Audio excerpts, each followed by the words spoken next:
Allô tout le monde, j'espère que ça va bien. Aujourd'hui, je veux vous parler de la courbe de cortisol. Il y a beaucoup de gens qui me disent, ah, je suis allée faire une prise de sang et mon cortisol est trop haut. Donc, j'aimerais ça parler de cette donnée-là. Premièrement, le cortisol, quand on fait une prise de sang, c'est seulement le matin vers 7 h, 8 h. Donc, c'est une lecture très limitée. C'est une courbe de cortisol pendant la journée, donc il va fluctuer. Et si on prend seulement le matin, c'est une lecture partielle. Normalement, une lecture efficace, c'est 4 fois pendant la journée salivaire. Donc, le matin au lever, ou en tout cas assez tôt en matinée, ensuite en début d'après-midi, en fin d'après-midi et en soirée. D'accord? Comment ça fonctionne la courbe de cortisol? C'est que la nuit, c'est assez minimal, la production.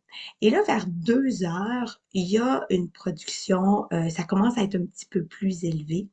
Et tranquillement, ça va augmenter jusque vers 6 h, 7 h, pour qu'on ait envie de se réveiller avec de la joie, de la motivation, de l'énergie, etc.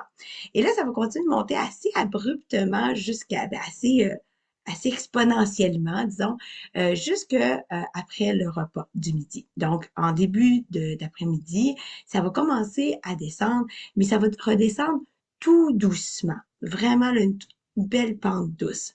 Jusque vers le soir. Le soir, la production est de retour à assez minimale pour qu'on ait envie de se coucher, que ce soit vraiment le repos pour favoriser un sommeil de qualité. Et effectivement, la nuit, ça va être vraiment une, euh, une production minimale. C'est vraiment pas beaucoup pendant la nuit.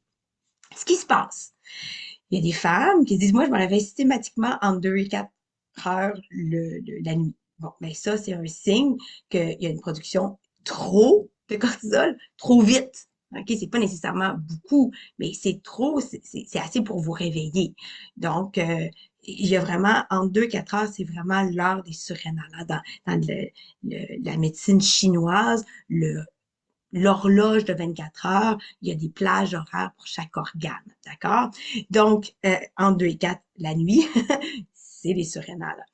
Donc, c'est ce qui se passe. Ensuite, il y a des gens qui arrivent puis qui ont de la difficulté à se lever le matin. Ben ça, la courbe de cortisol, elle est trop basse. Souvent, elle est même inversée. Donc, il y a des gens qui vont avoir une courbe de cortisol très, très belle. Il y en a qui vont avoir une courbe inversée, donc trop basse le matin, trop haute le soir, quand on est pleine d'énergie, puis là, on a un second souffle le soir, ben c'est parce que notre courbe, souvent, surtout si on a ça va ensemble un petit peu, là. On se couche tard le soir parce que là, tout d'un coup, on a de l'énergie, on en profite. Et là, on a de la difficulté à se lever le lendemain matin. Donc, c'est une roue qui tourne. Donc, la courbe inversée. Sinon, ça peut être toujours en haut. Ça peut être toujours élevé.